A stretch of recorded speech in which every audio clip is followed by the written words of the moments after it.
Hi there, it's Nicole for Lawn Fawn, and today I'm going to share a Valentine's card featuring a lot of non-Valentine type of product.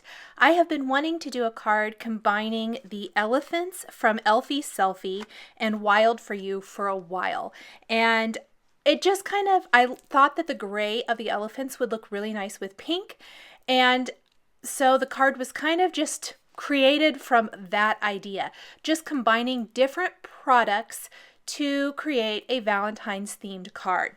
We're going to start with the Stitched Cloud backdrop in the landscape format, and I die cut this from some Bristol Smooth cardstock. Kind of an up in the clouds, love themed type of card is what I was going for here. I'm going to add some color to my background. I wanted it to be very, very soft and very light. I started with Spun Sugar Distress ink, and then I'm going to blend in a little picked raspberry ink as I'm working here, kind of down near the bottom where the cloud border is going to meet the cloud background. That's where it's going to be the darkest. I used the Bristol Smooth cardstock because the inks blend beautifully on this cardstock. They go on really smooth. I get a nice transition from one color to the other.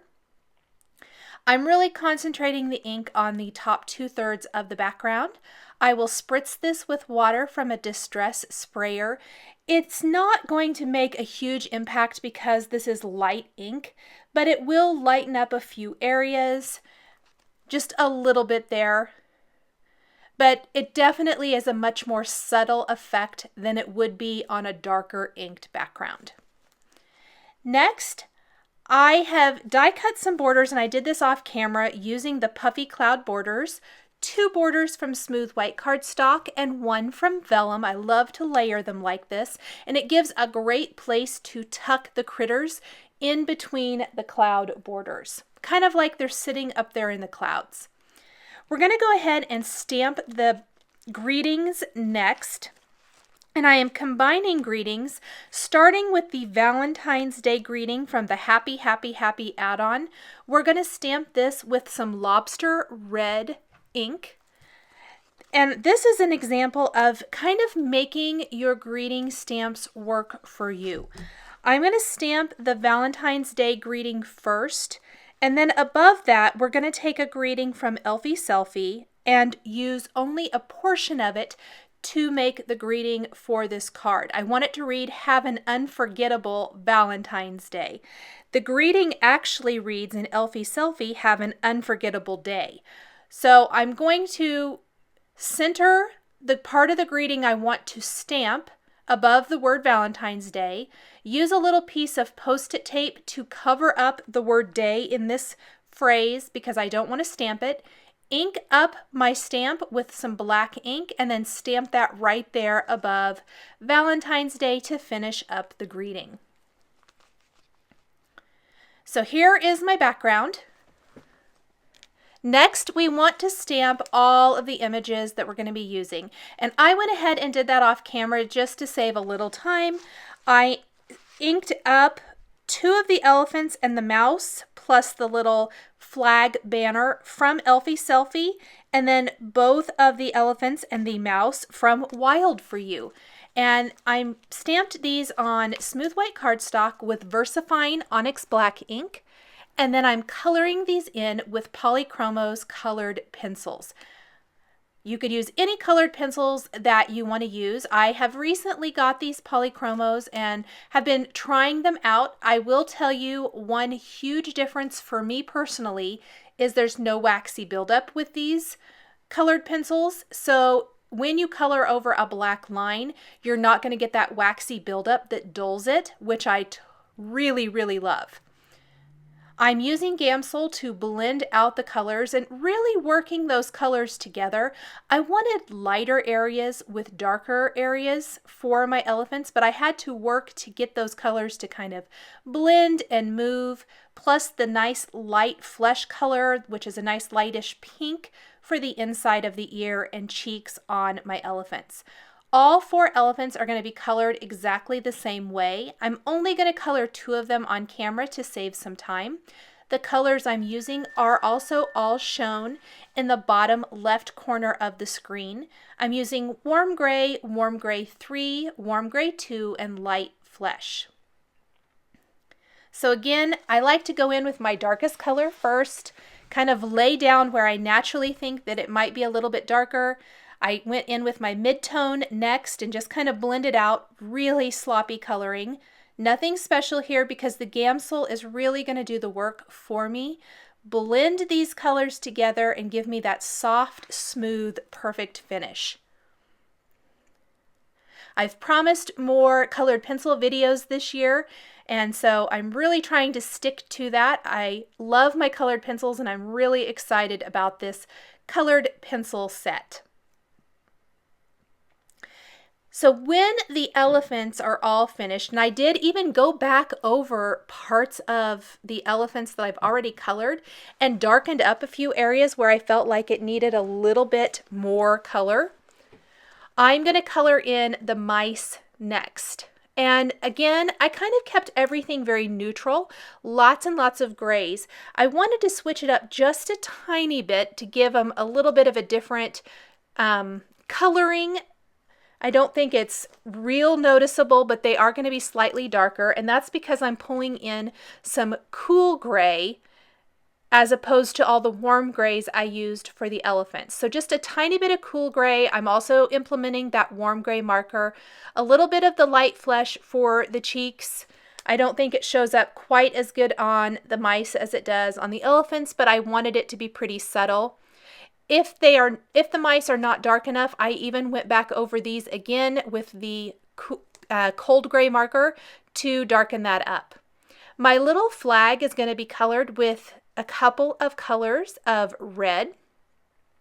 This is going to be my nice pop of red. We've got the light soft pink background, the nice neutral grays of the elephants and mice, and then the pops of red are going to come with part of the greeting, and then the scattering of hearts and this little red flag banner.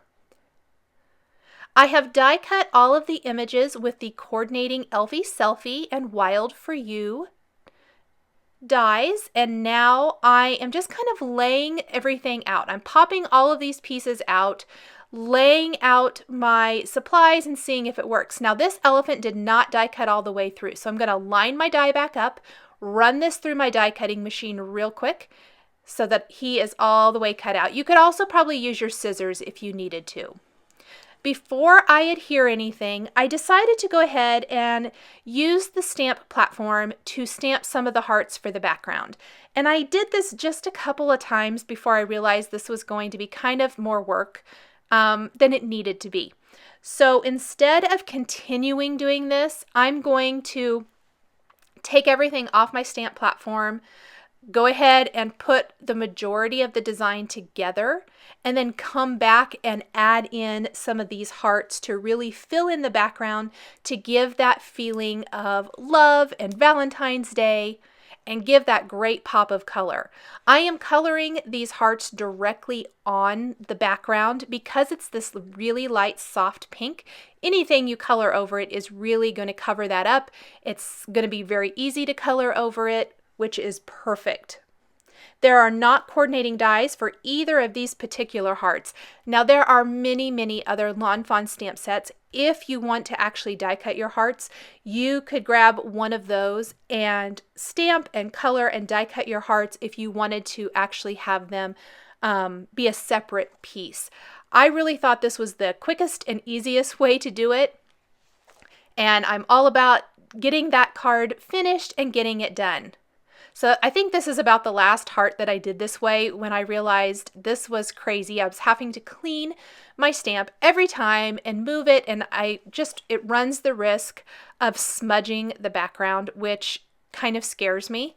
After you've gone through all the work of the background, inking, and stamping the greeting and all of that. So I really felt like I would just stamp all the rest of those hearts later. I'll go ahead and color in these two right now so you can kind of get an idea of how awesome that background's going to look. I wasn't so sure about the background until I filled it with hearts, and then it really kind of sang to me. I thought that was perfect. that gave it the finished, complete look. So let's go ahead and put it all together, starting with the puffy cloud borders along the bottom edge. I've got a white border first, then a vellum border, and finally my last white cardstock cloud border. Next, we're going to tuck elephants into the clouds. I started with kind of my main elephant that's holding the little flag. And then I decided to add some detail to all of my little critters, or all the elephants anyway, with a white jelly roll pin.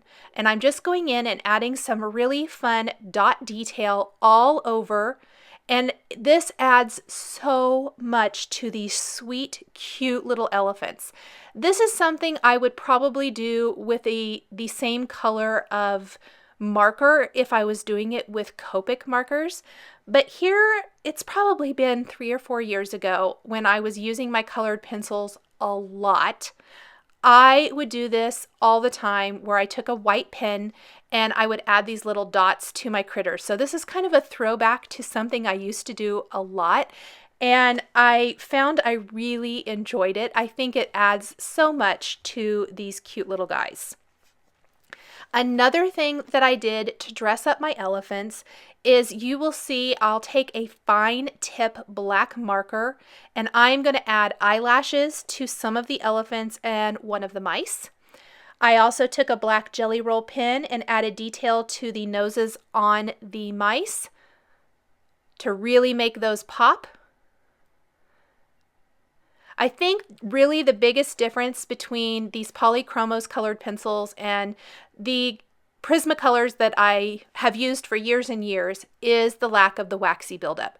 And if that bothers you at all, which it did bother me, it was part of the reason I quit using them quite so much, is anytime I would color over a black line, which you can totally do with Copic markers or other markers, but it would dull the line, and I just did not like that. So it's really exciting to me that these colored pencils don't have that same waxy buildup when you color over things. A few more eyelashes on a couple of these cute little guys. And here I'm just taking the teeny tiny Lawn Fawn acrylic block and inking some hearts all over. And we just kind of want to fill it in, make it look natural, almost like these hearts are kind of coming up from the clouds.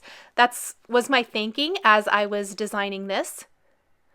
And I even want to add maybe one down here kind of closer to the elephants, give it a little bit more of a finished look. Now that little XOXO was actually die cut using the Stitched Heart envelope, little XOXO die, and this is something I had die cut for another project and did not use. And it's die cut from Fun Foam or silver glitter cardstock attached to Fun Foam, which is one of my favorite techniques for a dimensional greeting. And I love that little pop of silver. I liked the size of this XOXO. I thought it complemented the design of this card, so I went ahead and used it. So there's not really a step-by-step for that because it was a scrap basically. Something I die cut for another project and didn't use, but I did not want to throw it away because it was definitely something that could be used for something else. And I even stamped a little heart down there next to it that we're going to color in with these colored pencils. And then kind of to bring the silver glitter of the XOXO up into the rest of the design, we are going to go ahead and add some silver moon dust Nouveau crystal drops throughout. First, let's take some Nouveau crystal glaze and go ahead and put a nice glaze, glossy finish over the hearts. You could also use glossy accents for this. This is going to give them that awesome little glossy finished look once the liquid adhesive has dried, but it doesn't have a ton of bulk, and I really love how glossy and shiny they are when they are completely dry. Then we'll take the silver moon dust Nouveau crystal drops and add these throughout the top portion of the design. Even bring a couple little drops down a little closer to that XOXO, but it really ties in nicely with the silver glitter of that die cut. And I think it looks nice with the rest of the Valentine's feel of this card. Thanks for joining me today for this Valentine's themed card featuring non-Valentine themed product from Fawn. The supplies I used to create this card are listed and linked below the video here on YouTube. Here are a couple more projects featuring Fawn that you might be interested in. Please subscribe for weekly card making and stamping videos. Thanks for watching, and we'll catch you next time.